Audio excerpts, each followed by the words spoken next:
हमारे देश की वित्त मंत्री निर्मला सीतारमन 1 फरवरी 2025 को बजट पेश करेंगी। अब बजट का माहौल है तो उम्मीदें भी जगती हैं। हर किसी की उम्मीद है अलग-अलग सेक्टर वाइज़, चाहे महिलाओं की बात करें तो उनको भी कुछ उम्मीदें हैं राहत पाने के लिए। मिडल क्लास की बात करें तो टैक्स की काफ़ी ज़्यादा चर्चा हो रही है कि टी टैक्स में रिलीफ मिलेगा या नहीं मिलेगा। एग्रीकल्चर की सेक्टर्स की बात करें या इंफ्रास्ट्रक्चर की बात करें, इंडस्ट्रीज़ की बात करें, हर जगह उम्मीदें हैं कि इस बजट में कुछ खास मिल सकते हैं तोहफ़े। उसी पर हम बात करेंगे। 4 एडिटर, खास एडिटर हैं, दैनिक जागरण के हमारे साथ हैं। बिज़नेस की खबरों पर काफ़ी पकड़ रखते हैं, बजट को भी काफ़ी समय से देखते आए हैं। एसके सिंह सर हैं, सीनियर एडिटर हैं दैनिक जागरण के। इसके अलावा स्कंद विवेकधर हैं, विवेक तिवारी हैं, अनुराग मिश्रा हैं। सभी एडिटर हैं, सबसे बात करेंगे, अलग-अलग सेक्टर वाइज़ भी समझेंगे। तो मैं एसके सिंह सर से ही शुरू करूँगा। सर, क्या लग रहा है, यूथ को सबसे ज़्यादा नौकरियों की ज़रूरत होती है पढ़ाई-लिखाई करने के बाद। तो कितनी उम्मीदें हैं इस बजट में नौकरियों को लेकर, यूथ के लिए स्पेशली? देखिए जॉब्स के लिए पिछले बजट में भी कई स्टेप्स उठाए गए थे कि उसमें जॉब्स बढ़ाने से लेकर के और स्किलिंग तक, हुँ, कि जैसे जो बड़ी कंपनियां हैं, 500 बड़ी कंपनियां हैं देश की, उनमें इंटर्नशिप के लिए एक नई योजना लाई गई थी। इसके अलावा और भी कई स्टेप्स उठाए गए थे।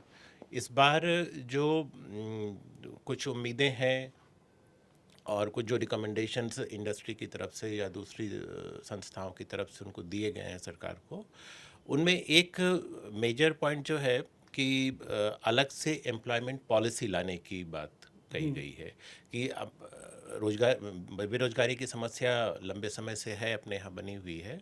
तो उसको कैसे दूर किया जाए, इसके लिए एक सुझाव दिया गया है कि हुँ, एक रोजगार नीति लाई जाए जिसमें सभी तरह की चीज़ें शामिल हों, और उसमें फ्यूचर में कैसे उसको रोजगार बढ़ाने के उपाय हो सकते हैं, वो सारा उसमें एक उसका तरीका उसमें हो, तो जिसको फॉलो करके आगे रोजगार बढ़ाया जा सके। तो अब देखते हैं ये होता है या नहीं। अच्छा, इसके अलावा स्किलिंग और बढ़ाने के लिए उसमें उसके जैसे पिछली बार जो घोषणा हुई थी, तो इंडस्ट्रीज़ का जो कहना है कि उसमें अ, बहुत लाभ उसका पहले साल अभी मिला नहीं है। अच्छा। ठीक है। हुँ, तो ये भी हो सकता है कि इसका एक कारण ये भी हो सकता है कि जैसे पिछली बार जो बजट आया था, जो जो पूर्ण बजट जो था वो जुलाई में आया, हुँ, जुलाई के आखिर में आया, नई सरकार बनने के बाद। तो उसके बाद होता है कि भी जो मिनिस्ट्रीज़ को एलोकेशन करने में करीब अक्टूबर का महीना निकल गया था, तो समय कम मिला। तो एक कारण ये भी हो सकता है कि भई जो समय नहीं मिला तो उतना पूरा काम भी नहीं हो पाया। हुँ, हुँ, तो इसको और बढ़ाने की बात है कि भई स्किलिंग और अप स्किलिंग कैसे बढ़ाया जाए, ये। फिर एक पिछली बार भी ये था कि भई महिलाओं के लिए जो टोटल जो वर्कफोर्स है अपने यहाँ, उसमें महिलाओं की भागीदारी कैसे बढ़ाई जाए। तो पिछली बार जैसे एक सुझाव था कि जो कामकाजी महिलाएं हैं उनके हुँ, लिए डॉर्मेटरी बनाने की बात थी।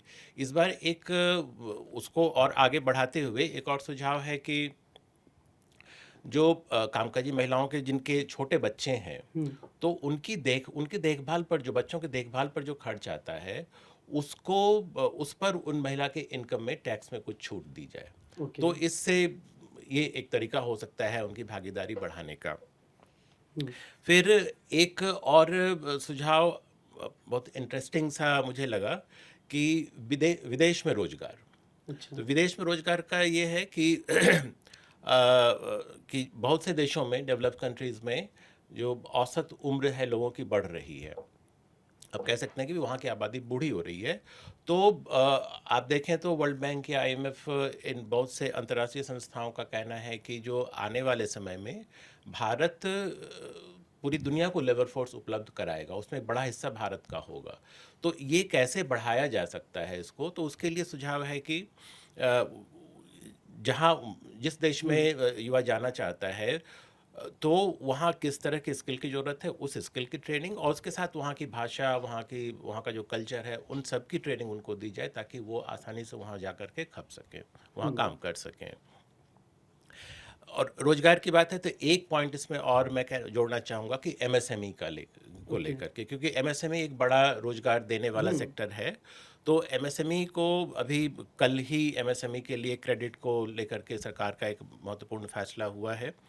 तो उम्मीद है कि उससे एमएसएमई को कर्ज लेने में आसानी होगी आगे चल करके। तो इसके अलावा जो एमएसएमई को और जो ऑपरेशनल उनकी दिक्कतें हैं बहुत सारी, तो उनको दूर करने की बात है। तो अगर उनमें अगर सुधार होता है, उनमें अगर स्टेप्स उठाए जाते हैं, तो एमएसएमई में भी रोजगार बढ़ सकता है। तो ये कुछ चीज़ें हैं जिनको बजट में उम्मीद है इन पर कुछ काम होगा। अनुराग जी, मैं आपसे जानूंगा कि इस बजट में क्या लग रहा है कि सरकार कुछ खास तोहफा देगी या वैसे ही रूखा सूखा बजट ही रहेगा? अगर आप बीजेपी या एनडीए गठबंधन की बात करें तो पीछे एक दशक में सबसे इंपॉर्टेंट बजट ये होने वाला है, ऐसा मेरा मानना है, क्योंकि इस बजट से लोगों को बड़ी उम्मीदें हैं। एक सेंटीमेंट्स जो लोगों का है इकोनॉमी को, क्योंकि तब तक इकोनॉमी ने गति पकड़ी हुई थी, अभी इकोनॉमी हल्की सी इसकी रफ्तार उतनी एग्रेसिव और उतनी तेज नहीं दिखाई दे रही है, तो इसमें इकोनॉमी को बूस्ट करने की आवश्यकता है। तो हर सेक्टर बड़ी उम्मीद से देख रहा है, हर जगह नए नए परिवर्तन हुए हैं। अगर आप तकनीकी की बात करें तो एआई एक ड्रिवन इकोनॉमी आ गई। आप एआई को लेकर किस तरह की पॉलिसी करेंगे, क्योंकि जो आपने बात अभी सिंह साहब से करी वहाँ रोजगार इंपॉर्टेंट फैक्टर था। तो अगर एआई आ जाएगा तो रोजगार सेक्टर को लेकर एक डर है। सरकार के पास किस तरह की पॉलिसी है कि वो हर जगह एआई का महत्व दिखने की बात आ रही है, किस सेक्टर को कैसे प्रभावित करेगा, तो वहाँ रोजगार कैसे आएगा। अगर आप बात करें तो भारत में प्राइवेटाइजेशन के दौर में सॉफ्टवेयर इंडस्ट्री एक बहुत बड़ा रोल अदा करती है। वहाँ नौकरियाँ कैसे जनरेट होंगी, सॉफ्टवेयर इंडस्ट्री लगातार लंबे समय से मांग करेगी कि उसका एक अलग कैटेगरी में उसको डिफाइन किया जाए, ताकि वो टैक्सेशन की एक लिमिट के तौर पे उसका एक नया फ्रेमवर्क डिफाइन हो। तो क्या ये संभव हो पाएगा? दूसरा बात जो एमएसएमई की कर रहे थे, जो विश्वकर्मा स्कीम आई या स्वनिधि स्कीम्स आई या तमाम स्कीम्स हैं, उनमें बात हो रही कि उनके कैप को बढ़ाया जाए ताकि रोजगार एक मुहैया हो। मूलतः तो इस तौर पे जो युवाओं, क्योंकि सरकार जो बजट में पिछला बजट भी देखे तो युवाओं को फोकस करना उनका था कि युवा को और महिला को अधिक तौर पे उनके हाथों में पैसा पहुंचे और एक सप्लाई का। अगर आप हेल्थ सेक्टर की बात करें तो उनको दिक्कत इसलिए क्योंकि आप जो तमाम इंश्योरेंस की लिमिट देखिए, तो इंश्योरेंस की लिमिट बढ़ाने की बात चल रही है। अब पिछले कुछ समय से हृदय रोग के मामले लगातार बढ़े हैं, या किडनी के जो क्रिटिकल इलनेस है उसके बारे में, उस बीमारियों की जो कैटेगरी है उसको बढ़ाया जाए और उसमें तरीके से फंड दिए जाए। सवाल ये भी उठता है कि सिर्फ सिकल सेमेनिया में सरकार ने लास्ट टाइम फंड दिया, एक दुर्लभ बीमारी थी, लेकिन उसका सही से यूटिलाइज नहीं हुआ। तो सरकार को ये देखना होगा कि फंड कहाँ दिया जाए, उसका सही से यूटिलाइजेशन हो और उससे इकोनॉमी में ग्रोथ आए। आप एजुकेशन सेक्टर की बात करें तो वहाँ पर भी एआई का प्रभाव दिखता है। क्या सरकार के पास ऐसा कोई करिकुलम, ऐसा कोई मॉडल मौजूद है, कोई एक बड़ा सरकार ने एआई मिशन लॉन्च करना है जिसमें पैसा देना है ताकि उस सेक्टर में एक नई तरह से ग्रोथ आए। अगर आप बात टूरिज्म और ट्रैवल की करें तो वहाँ पर सरकार किस तरह से ग्रोथ लाएगी। बैंकिंग और फाइनेंस में जो फिनटेक की हम बात चल रही है, तो एक टेक्नोलॉजी ड्रिवन इकोनॉमी की तरफ हम जब बात करें तो टेक्नोलॉजी जहाँ पर हावी है, हमारे यहाँ जीसीसी जैसे नए सेक्टर्स जो रोजगार पैदा करने के लिए आ रहे हैं, उनमें आप कैसे कर सकते हैं। किसानों की आय बढ़ाई दोगुनी करने की जो 2016 से उपाय थे वो अब तक सही से लागू नहीं हो पाए, या वैसा जो बात थी वो पूरी कल्पना में जो कल्पना ही रह गई है वो तब्दील नहीं हो पाई किसानों की आय दोगुनी करने के बाद। उसको कैसे किया जाएगा? तो इसमें सरकार के सामने रास्ता की सबसे बड़ी ये है कि हर सेक्टर डाउन चल रहा है। आप हाउसिंग की बात करिए तो वहाँ पर अब सेल्स नहीं है, अगर आप गाड़ियों की बात करिए तो वहाँ सेल्स नहीं है। तो और इनकम टैक्स, इस पर लोगों की बड़ी निगाह है क्योंकि अब महंगाई बढ़ चुकी है, खाने पीने के दाम महंगे। ऐसे में इनकम टैक्स की जो दर है उसको कैसे सरकार बढ़ाती है, और वो आपको हर सेक्टर में देखना पड़ेगा। आपको हेल्थ में कुछ राहत मिल सकती है, एजुकेशन में कुछ राहत मिल सकती है, ओल्ड स्कीम के साथ सरकार क्या करेगी। तो ये कई सवाल है, लेकिन इस बजट में, क्योंकि ये सरकार के लिए एक चुनौतीपूर्ण दौर है। पिछला जो बजट आया था अनुपूरक बजट के तौर पे, सरकार इलेक्शन में जा रही थी, इलेक्शन मोड में थे, उसके बाद सरकार आ चुकी थी, तो उन दोनों बजटों में उस तरह का प्रभाव दिखाई नहीं दिया। लेकिन इस बजट में लोगों के सेंटीमेंट्स जो हैं वो इकोनॉमी के तौर पे बहुत बूस्ट करने की आवश्यकता है कि लोग अधिक निवेश करें बाजारों की चीज़ों के। अगर लोग अधिक निवेश करेंगे तो इकोनॉमी में एक बूस्ट आने की उम्मीद है। सरकार से इस बात की बड़ी अपेक्षा रखी जा रही है कि इस बजट में कुछ बूस्ट करे इकोनॉमी को। अभी अनुराग जी ने टैक्स पेयर्स का जिक्र किया, क्या लग रहा है कि जो न्यू रिजीम और ओल्ड रिजीम वाला चक्कर है, इसमें यह भी कहा जा रहा है कि ओल्ड रिजीम जो टैक्स सिस्टम है उसको भी ख़त्म किया जा सकता है इस बजट में, और मिडिल क्लास को रिलीफ दिया जा सकता है टैक्स में, टैक्स स्लैब रेट में? क्या लग रहा है, क्या मिलेगा, कुछ चांस है? देखिए, जिस तरह की उम्मीद की जा रही है तो उम्मीद तो हम हर बार करते हैं। अनुराग जी ने जैसा कहा, बात यह गुंजाइश कितनी है, सरकार कितना दे सकती है। तो खर्चे भी हैं सरकार के, और प्लस इनकम का जो एक बड़ा जरिया वो टैक्सेशन है। तो अगर आप ओवरऑल देखेंगे तो टैक्स में आपके पास गुंजाइश कहाँ से है देने की? अगर आप क्योंकि कॉर्पोरेट टैक्स आपने ऑलरेडी कम कर रखा हुआ है, 25 मतलब मैक्सिमम जो है करीब 25% के आसपास बनता है, 22.5 और 25 के बीच में। तो वो आप उसको बढ़ाने की स्थिति है नहीं, क्योंकि आपके कंपटीशन है और आपने अभी हाल में घटाया तो 3 ही 4 साल हुए हैं, तो आप उसको बढ़ाएंगे नहीं। तो पैसा कहाँ से आएगा? जीएसटी का भी आप देख रहे जो उनकी जीएसटी की ग्रोथ की जो उम्मीद की थी 14% की, उस पर जीएसटी बढ़ नहीं रही है, तो जीएसटी से भी उतना पैसा नहीं आ रहा है। पेट्रोल डीजल पे एक लिमिट पे ऑलरेडी बहुत हाई पे है, उससे बहुत ज़्यादा गुंजाइश है नहीं। तो पैसा कहाँ से आएगा? तो पैसा आ रहा है इनकम टैक्स, एक बड़ा जरिया है सरकार के लिए इनकम टैक्स। उस पर कैसे कटौती करेंगे, ये एक बड़ा विषय है। मतलब सरकार राहत देना भी चाहे तो कहाँ से देगी, क्योंकि खर्चे तो भी बढ़ रहे हैं सरकार के। अब इनकम टैक्स में जो पुरानी टैक्स रिजीम है, मुझे नहीं लगता कि इस बार भी उसमें कुछ होने, खत्म नहीं करेंगे, मुझे नहीं लगता खत्म कर रहे हैं, बट हाँ उसमें रिलीफ नहीं मिलेगी। जो भी रिलीफ मिलेगी न्यू टैक्स रिजीम में, हो सकता है कुछ स्लैब बढ़ जाए या कुछ एक फीचर हो सकता है कुछ ऐड कर देंगे, जैसे कि हेल्थ इंश्योरेंस का जो डिडक्शन मिलता है, मे बी वो न्यू टैक्स रिजीम में ऐड कर दें। अच्छा। इस तरह के छोटे मोटे कुछ हमको एक रिलीफ मिल सकती है मैक्सिमम। लेकिन जो एक बड़ी आबादी जो ओल्ड टैक्स रिजीम में टैक्स भरती है, यानी जो होम लोन, सेविंग्स, सब तमाम चीज़ों की बात करती है, उसको बहुत ज़्यादा रिलीफ मिलती नहीं दिख रही है। अच्छा, ये विडंबना है कि सरकार चिंता जताती रहती है, वित्त मंत्री कई बार चिंता जता चुकी है कि सेविंग्स नहीं बढ़ रही हैं, लोग बैंक में पैसा जमा नहीं कर रहे हैं। लेकिन जो बजट है सरकार का, जो टैक्सेशन पॉलिसी है, वो बचत को जो है इंसेंटिवाइज नहीं कर रहा है, वो तो इंसेंटिवाइज कर रहा है कि आप खर्च करो। ठीक, जो कि न्यू टैक्स रिजीम अगर ओल्ड टैक्स रिजीम में आप देखेंगे तो जो बेसिक फ़र्क है वो यही है कि एक जो है वो बचत को इंसेंटिवाइज करता है कि आप बचत करते हैं आप, तो आपको टैक्स में रिलीफ मिलती है। इसमें यह कि आप खर्च करो तो भी कोई दिक्कत नहीं, नहीं करो तो खर्च करो बचाओ, कोई फ़र्क नहीं पड़ता। तो न्यू टैक्स रिजीम खर्च करने का रिजीम है, तो उसका जो इम्पैक्ट आपको दिख भी रहा है कि भाई अब लोग बैंक में पैसा जमा नहीं करते या सेविंग कम कर रहे हैं। बहरहाल अगर हम बजट की बात करें तो बहुत बड़ी रिलीफ की गुंजाइश नहीं करनी चाहिए, क्योंकि सरकार के अपने खर्चे हैं भी। आप अगर देखें तो जो अनाज सरकार बांट रही है, उसका जो सब्सिडी है वो 4 लाख करोड़ के आसपास की है। एग्जैक्ट फिगर मुझे ध्यान नहीं, लेकिन 4 लाख करोड़ के आसपास है। किसान सम्मान निधि का बजट भी 1 लाख करोड़ के आसपास है। तो इतने पैसे अगर आपको खर्च करने हैं तो आपको पैसे कहीं से तो चाहिए ना। तो और कटौती करने की गुंजाइश कहाँ है, मुझे नहीं दिख रही है, क्योंकि पैसा कहाँ से लाएंगे अगर इनकम टैक्स ज़्यादा तो कम करते स्लैब हैं। रेट में चेंजेस के चांस? होंगे तो न्यू टैक्स रिजीम में अगर होंगे, जो भी होंगे। अच्छा, ओके। रेलवे बजट की बात कर रहे थे हम लोग, रेलवे बजट में भी कुछ खास देखने मिलेगा या नहीं? एक्चुअली जब से रेल बजट को मेन बजट में जोड़ा गया है, हाँ। उसके रेल बजट जब तक अलग था तब तक नई गाड़ियाँ, नई लाइंस लेकर तमाम सारी ऐलान होते थे। लेकिन जब से इसको जोड़ा गया है तो आप देखेंगे कि समय के साथ धीरे धीरे रेलवे का फोकस कम होता चला गया और बहुत सीमित अनाउंसमेंट होते हैं। हालांकि बाद में रेल मंत्री पूरा इलुमिनेट करते हैं उसको। तो इस बार भी मुझे लगता है कि बहुत ज़्यादा तो रेलवे का डिस्कशन नहीं होगा उस पर, लेकिन ये है कि ये ऐलान हो सकता है। इस बार उम्मीद की जा रही है कि जो पिछली बार रेलवे का 2.65 लाख करोड़ का करीब बजट था, वो इस बार 3 लाख करोड़ से ज़्यादा का हो सकता है। 15 से 20% तक की बढ़त की बात की जाए, उसमें मुख्य तौर पर जो फोकस होगा वो रेलवे का जो बजट मिलेगा इसमें, क्योंकि पिछले कुछ समय में रेलवे ने इंफ्रास्ट्रक्चर पे, मॉडर्नाइजेशन पे काफ़ी खर्च किया, लेकिन सेफ्टी आज भी बहुत बड़ा चैलेंज है। अभी उड़ीसा में हादसा हुआ, 270 लोग के करीब मर गए, पीछे कुछ और हादसे हुए 2024 में। तो उसको देखते हुए इस बार रेलवे सुरक्षा अहम मुद्दा रह सकता है। रेलवे ने हाल में जो कवच को पूरे देश में लगाने की बात करी है, उसको लेकर बजट बढ़ाया जा सकता है। कुछ नई लाइनें, कुछ मॉडर्न स्टेशन इंफ्रास्ट्रक्चर की भी बात हो सकती है। 2025 में माना जा रहा है कि रेलवे जो है वो पूरी तरह से इलेक्ट्रीफाइड हो जाएगा। पूरी तरह से जो इसका सिस्टम है वो इलेक्ट्रिफिकेशन खत्म हो चुका होगा। तो आने वाले समय में रिन्यूएबल एनर्जी पे भी रेलवे जो है वो कुछ अपना खर्चा बढ़ा सकता है। तो आने वाले समय में मुझे लगता है यही सब चीज़ें फोकस रहेंगी। 3 चीज़ें अगले 2-3 महीने में आम लोगों को मिल सकती हैं। वो हो सकता है कि बजट में अनाउंस हो जाए या धीरे धीरे करके बाद में अनाउंस कर दें। जो प्रमुख रूप में जो है वो कश्मीर तक जो रेल को चलाने का है, तो वो 1-2 महीने में कभी भी अनाउंस हो सकता है। दूसरा है स्लीपर वंदे भारत ट्रेन आनी है, वो भी लगभग तैयार है और वो कभी भी उसका भी अनाउंसमेंट हो सकता है।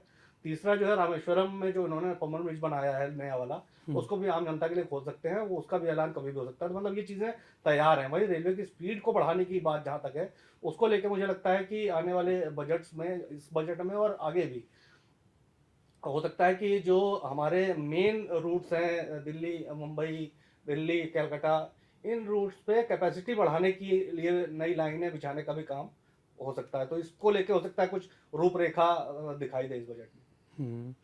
दिल्ली एनसीआर में हम लोग रहते हैं, लेकिन जब कहीं पर भी अगर इस वक्त बात करें घर वर खरीदने जाए 2 BHK फ्लैट अगर देखने जाए तो लगभग 45 लाख से 50 लाख के आसपास होता है। अफोर्डेबल हाउसेस की बात होती है तो क्या लग रहा है कि इस बजट में कुछ सस्ता हो जाएगा घर लोगों के लिए, घर खरीदना अफोर्डेबल होगी चीज़ें या नहीं होंगी? अफोर्डेबल में देखिए उसमें अगर हम देखें कोविड से पहले और कोविड के बाद का कंपैरिजन अगर हम देखें तो कोविड से पहले 2019 में जो बड़े शहर हैं देश के उसमें जितने घर बिके थे उसमें करीब 38% अफोर्डेबल कैटेगरी के थे। ओके। ठीक है। और उसमें से और वो जो रेशियो है पिछले साल 2024 में वो घटकर 18% रह गया, यानी कि घरों की खरीद अफोर्डेबल कैटेगरी में कम हुई है। और जब कम हुई तो सप्लाई भी कम हुई है कि जो 2019 में जो टोटल सप्लाई थी बिल्डर्स और डेवलपर्स की तरफ से उसमें 40% अफोर्डेबल थे और वो पिछले साल घटकर 16% रह गए। ठीक है, यानी कि अफोर्डेबल की खरीद और अफोर्डेबल की सप्लाई दोनों कम हुई है। तो अब इसमें और ओवरऑल देखें आप तो पिछले साल घरों की कुल खरीद कम हुई है या स्टैग्नेंट रही है कुछ कैटेगरी में और कुछ जगह पर कम हुई है। जो महंगे घर हैं, बड़े घर हैं, उनमें उनकी डिमांड बढ़ी है, उनकी खरीद बढ़ी है। तो उसमें एक अफोर्डेबल में एक ये कहा जा रहा है कि मतलब उसमें जो उस जैसे उसके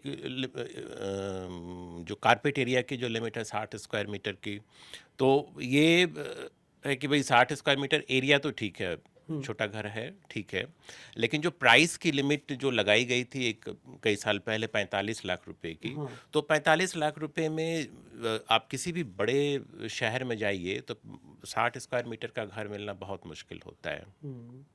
बॉम्बे दिल्ली में तो संभव ही नहीं है, बॉम्बे में तो बिल्कुल संभव नहीं है, दिल्ली में भी अगर कहीं मिलेगा भी तो बहुत दूर दराज के इलाके में मिलेगा, वहाँ से आपके लिए आना जाना बड़ा मुश्किल होगा। तो यही स्थिति दूसरे शहरों की भी है कि मतलब कहने का मतलब है कि अफोर्डेबल की जो एक प्राइस लिमिट है ना वो एक बड़ी बाधा बन गई है। तो इसलिए जो उसमें डिमांड ये है कि जो प्राइस लिमिट है वो बढ़ाई जाए ताकि जो ज़्यादा संख्या में एक्चुअली अफोर्डेबल में होता क्या कि आपको थोड़ा सा एक जो इंटरेस्ट की सब्सिडी मिल रही थी वो 2022 में बंद हो गई थी, उसको भी बढ़ाने की डिमांड है कि जो पहली बार जो लोग घर खरीद रहे हैं उनके लिए वो सब्सिडी वाली स्कीम दोबारा शुरू की जाए।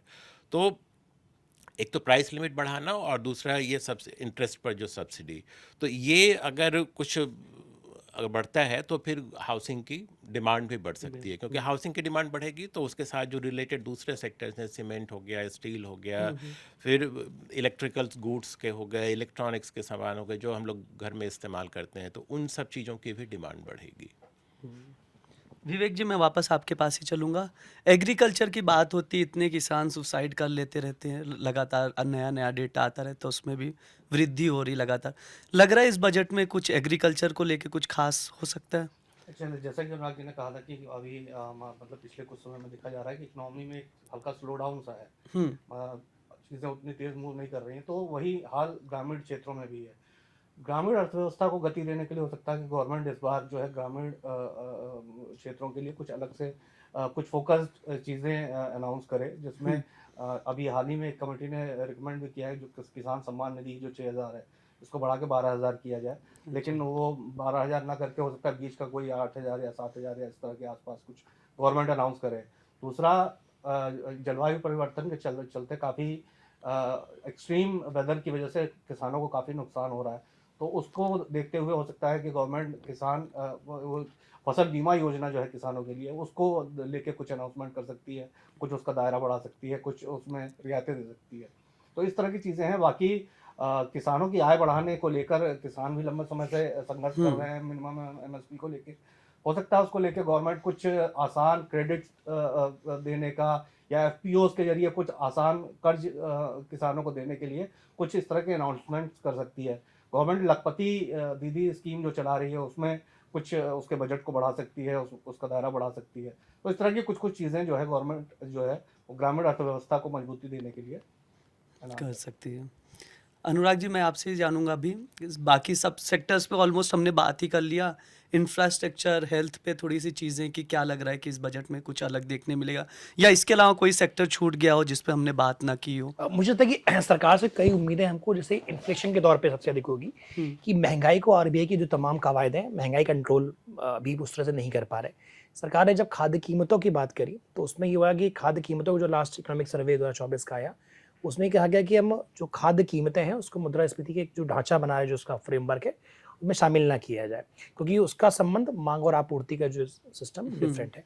लेकिन क्या हुआ कि वर्तमान में जब आरबीआई ने 6.5 पर होम जो लोन का रेट था उसको में बड़ा बदलाव नहीं किया, उसके बावजूद भी जो महंगाई थी उसको उस तरह से नियंत्रित करने में अभी असफलता रही। उसका इम्पैक्ट ये रहा कि हर सेक्टर में, चाहे हाउसिंग की बात करिए तो जब अफोर्डेबल हाउसिंग की जब आप बात कर रहे हैं तो अफोर्डेबल हाउसिंग के अंदर जो कैप है 45 लाख की है, लेकिन वर्तमान में 45 लाख रुपीज में एनसीआर में 2 BHK घर खरीदना उतना संभव नहीं है। तो क्या वो जो कैप्स लिमिट है जो कि इसकन जी ने कहा कि क्या इतनी बैंडविड्थ सरकार के पास है नहीं कि वो उसमें राहत दे सके कि 45 लाख को 60 लाख कर सके। आप ईडब्ल्यूएस फ्लैट की बात करेंगे तो उसकी लिमिट जो 3 लाख रुपए क्या वो बढ़ सकती है? क्या जो आपके LIG फ्लैट्स हैं जो क्या उनकी लिमिट बढ़ सकती है? एग्रीकल्चर में अगर आप जब जो कृषि सप्लाई चेन है वो उतनी इफेक्टिव उतनी तरह बाधित पूरी पड़ी क्योंकि महंगाई इतनी बढ़ी हुई है, क्योंकि किसानों को जो उसका सही से दाम मिल नहीं पा रहा उसको सरकार कैसे इंश्योर करेगी? क्योंकि सब्सिडी तो आप दे रहे हैं, आप लोन माफी के लिए कर रहे हैं, उसको आप किस तरह से बेहतर करेंगे?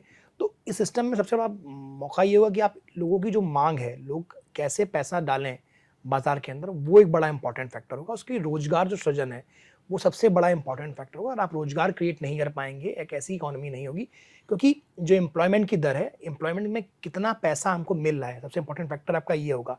हम कितने की नौकरी कर रहे हैं, क्योंकि नौकरी करना का भी डेफिनेशन हमारे अकाउंट है, लेकिन कितने की नौकरी कर रहे हैं, क्या वो महंगाई के अनुपात में जो आपकी सैलरी है वो जस्टिफाइड है? सरकार ने सरकारी कर्मचारियों के लिए तो ये पे कमीशन लाया, लेकिन प्राइवेट सेक्टर में वो किस तरह से योजनाएं लाती है, क्योंकि उनकी सैलरीज में उस तरह से इजाफा नहीं हुआ।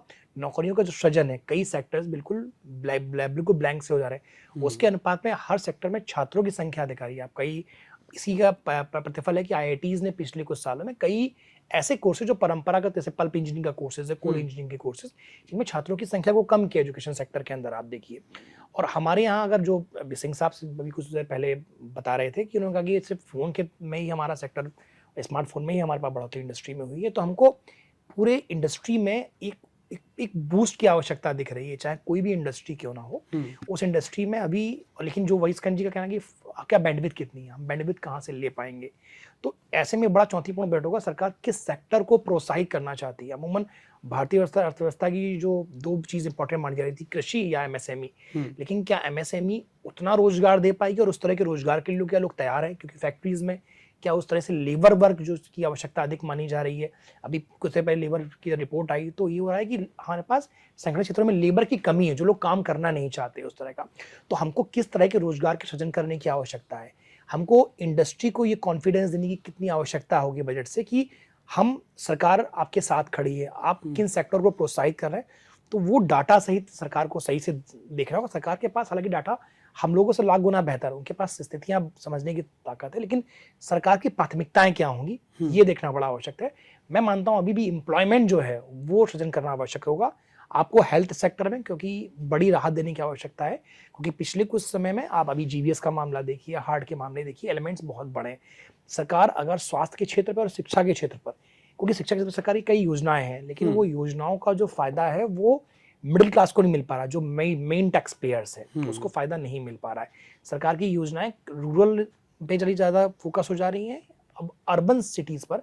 जैसे एक व्यक्ति अगर फीस दे रहा है, क्योंकि फीस की जो वृद्धि है वो हर साल 10% हो जा रही है, लेकिन क्या उसके अनुपात में उसको टैक्स में राहत मिल रही है? क्योंकि वो टैक्स की राहत वही है।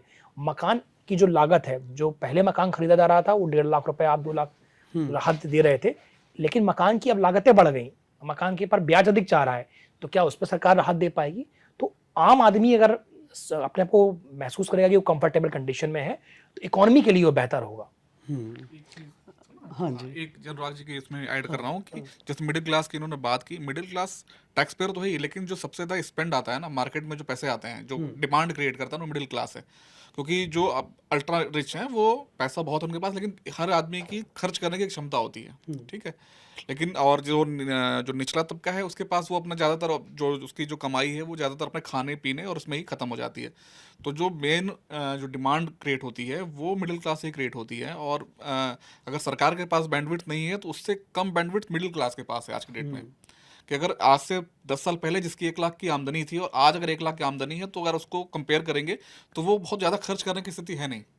बड़ी मुश्किल होगी, मेट्रो शहर में 1 लाख रुपए कमाने वाला आदमी हो सकता है आज कार खरीदने की हिम्मत ना करे, जिस तरह से खर्चे हैं। तो ये कुल मिला के जो मिडिल क्लास के पास बैंडविड्थ होनी चाहिए थी जो खर्च करने की, वो नहीं बच रही है। और उसकी वजह ये है कि उसको बहुत समय से एक तो महंगाई ने एक हिस्सा खाया है, दूसरा टैक्सेशन में कोई राहत नहीं मिली है।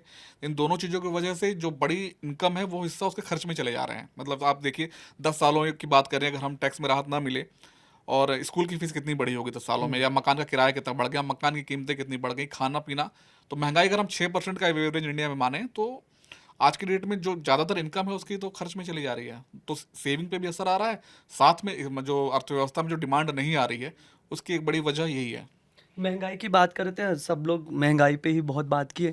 क्या लग रहा है कि सरकार इस पर ध्यान दे रही है, इस बजट में कुछ करने की सोचेगी कि महंगाई कम हो या? नहीं, बजट में देखो वैसे महंगाई कुछ होता नहीं है ना। अच्छा। महंगाई तो मुख्य रूप से अगर आप देखें तो हमेशा सबसे कोशिश आरबीआई की होती है कि वो मौद्रिक नीति के जरिए 2-2 महीने पे हाँ, जो जो करना मॉनेटरी चाहते हैं। पॉलिसीज हैं। सरकार के लिए चिंता का विषय हो सकता है, लेकिन बजट में ऐसा कुछ खास करने के लिए होता नहीं है। बिकॉज यहाँ तो अभी भारत में महंगाई से ज़्यादा जो चिंता का विषय है कि वो मांग बढ़ाना, ठीक है। हाँ, तो मे भी जिस तरह का संकेत है कि हो सकता है आरबीआई महंगाई जो चले इसके बावजूद इस बार हो सकता है मौद्रिक दरों में कुछ कटौती हमें जल्दी मिले, हमें जो नीतिगत दरें हैं, क्योंकि डिमांड नहीं है।